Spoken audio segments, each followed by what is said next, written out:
Well, hello there guys, Ryder VM here, and today, since I have just finished the playthrough of Konami Wai Wai World 1 last time, I think it's just proper to play its sequel, Konami Wai Wai World 2 as well.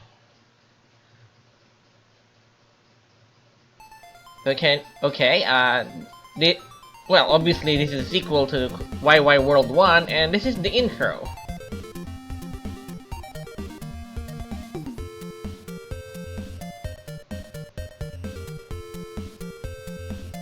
Yeah, if you can't read, I think that read Warumon.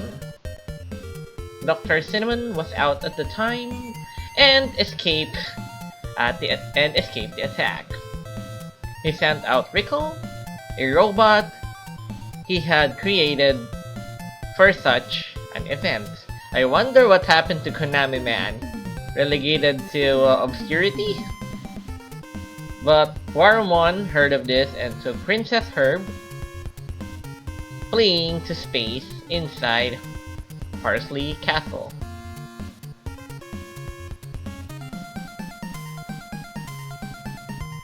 He then revived the enemies defeated by the Konami heroes and sent them to stop Rickle. Fight Rickle. You must save Wai Wai World.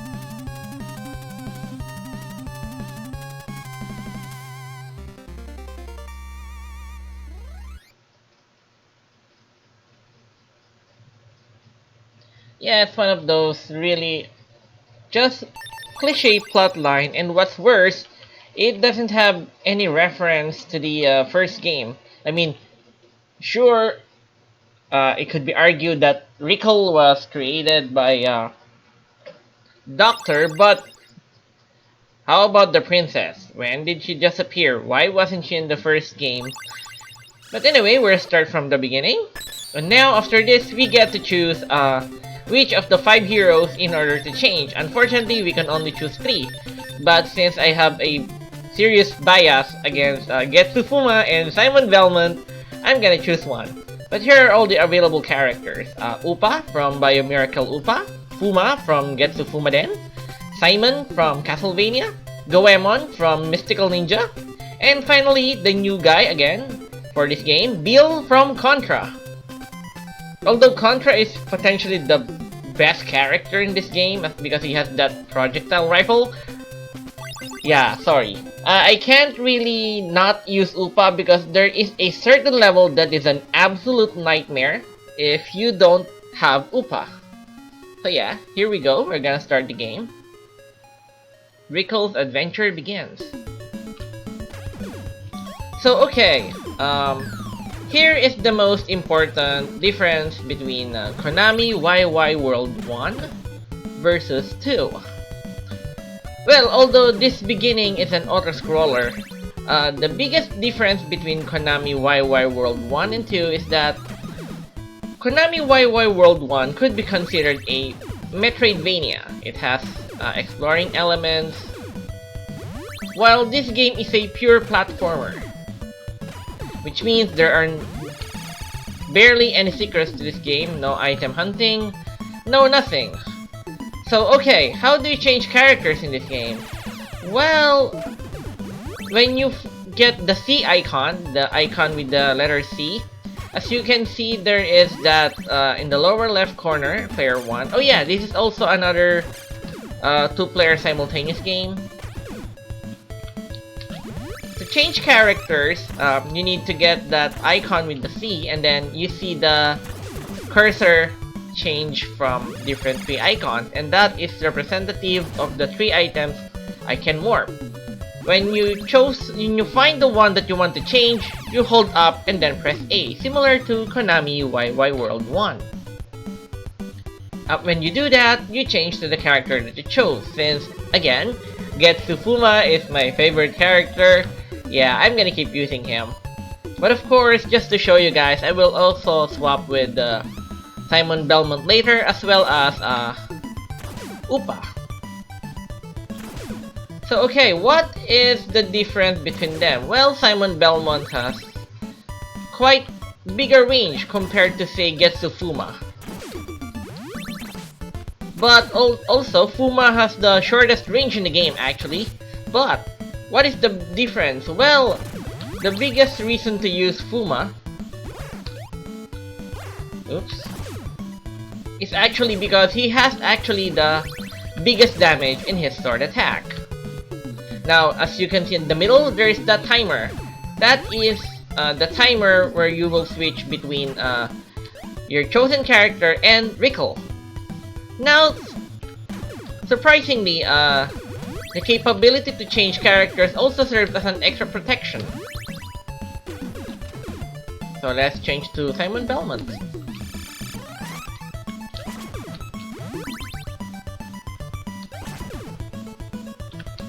As you can see, his range is a lot more than Simon Belmont, but as a catch, if I remember correctly, his attack shouldn't be as powerful as Getsufuma, and his you cannot spam his attack as fast as Getsufuma. Now, as you can see, the timer is counting down. It also counts down a lot bigger, a lot faster when you get hit. As you can see, it counts down by the second. If you get hit, that I think gets lower depending on the damage.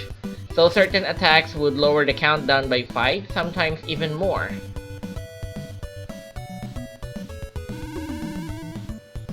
Okay, then this is the end of the level, and we got another mandatory shooting segment.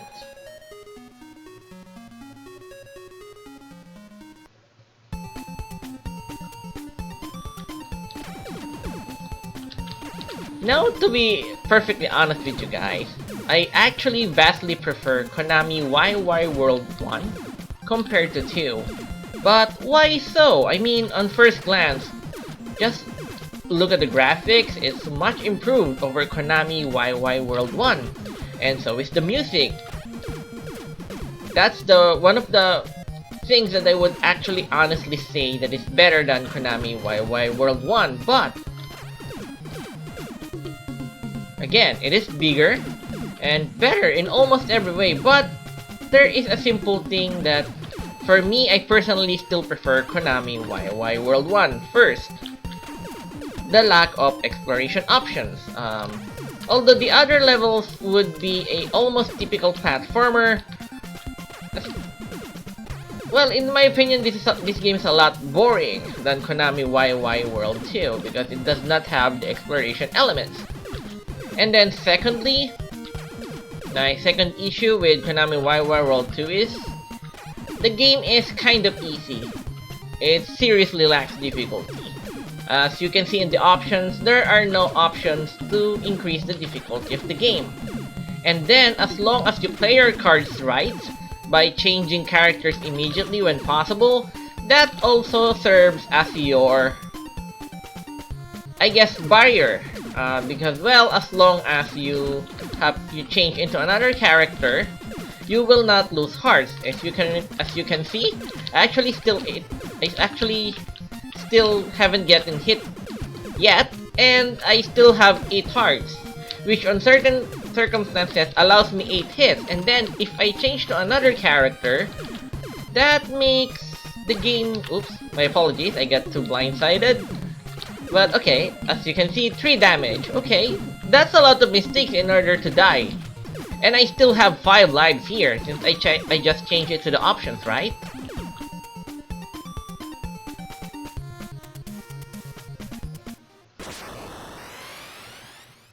Okay, so we're now in the second segment. We're gonna change to Upa.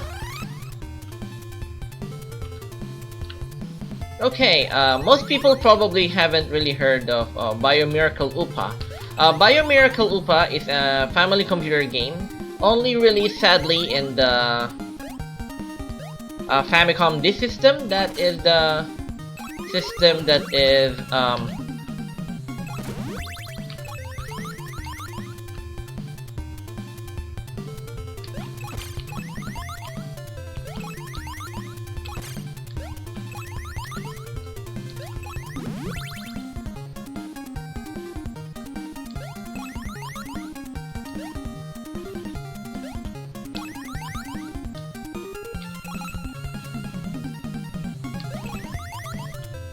now, in my opinion, the most broken character in the game is actually is Bill from Contra, but a really close second place is actually Upa from Biomiracle Upa, because well, when Upa defeats enemies, what happens is that they turn into clouds. Besides, also, you can use it as a platform. It could also cause... Ouch. Those items that turned into those enemies that turn into clouds could also turn into random items. Which again, in a weird sense... Okay, so what are those kind of angel-looking things? I forgot to tell you.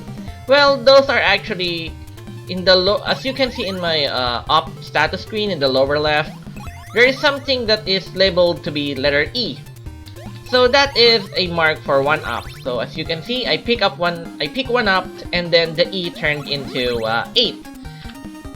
So that means that increases that E thing at the lower left. Now what happens when you get 10? Actually, you get a 1-up. So which means those white ones increase the E level by 1, and getting a blinking one, the one that blinks to red, that means you're gonna get... Oh yeah, also, while you're changing into another character, you're also virtually invincible while you're morphing. So yeah, it's also important. It could help as a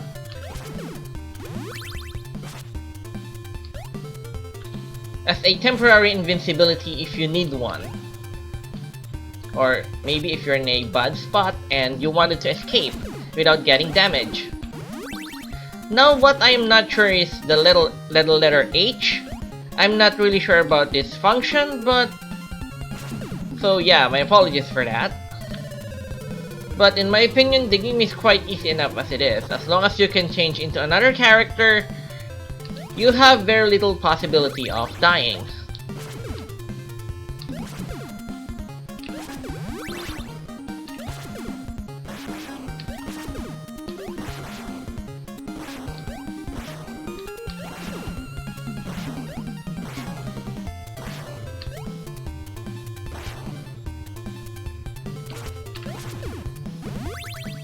Okay, when you're in Rickle mode, those first aid kits actually refill the hearts, and the 8 hearts as you can see in the status screen.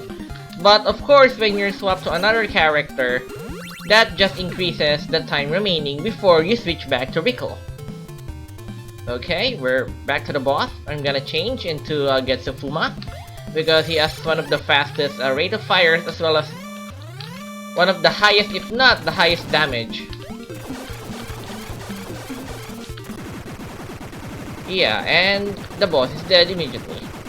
Well, that is the reason that I consider this game to be pretty easy. Okay, that ends the first level.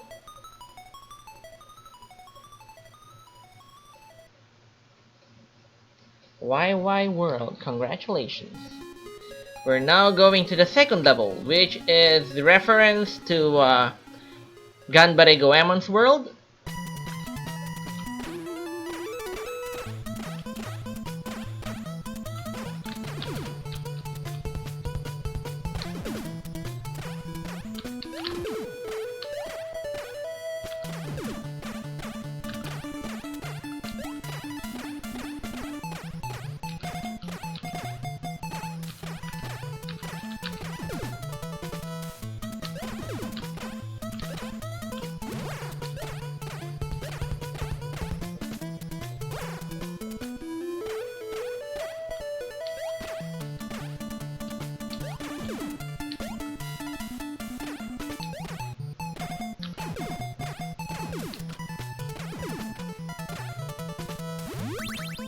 As you can see, we regained our life a little.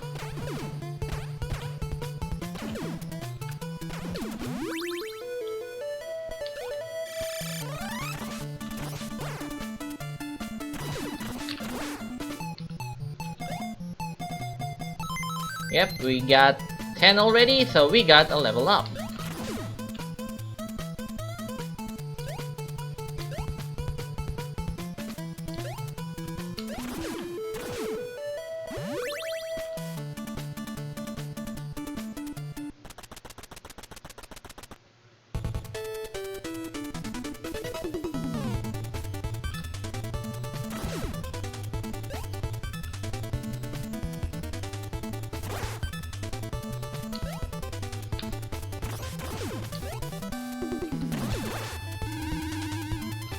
Aww.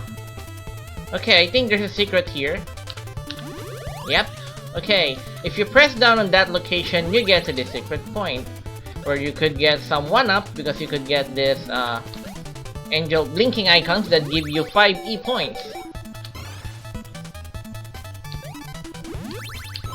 Since we get 10 when getting 2, we have gotten a free 1-up out of that place. Go back.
Yep, that's almost a reference to Metal Gear. Rickle, this is Dr. Cinnamon.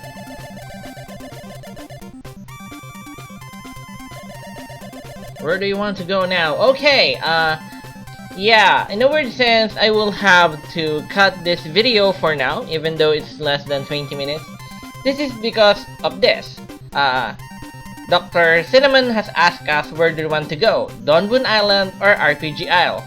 So this is what I will do. I will create 2 videos that first picks Donbun Island and continue the playthrough as normal. But I will create an alternative video in which I will choose the other one and then end the video after I finish this, since the game makes you pick 2 stages and then after that it's just another straight line.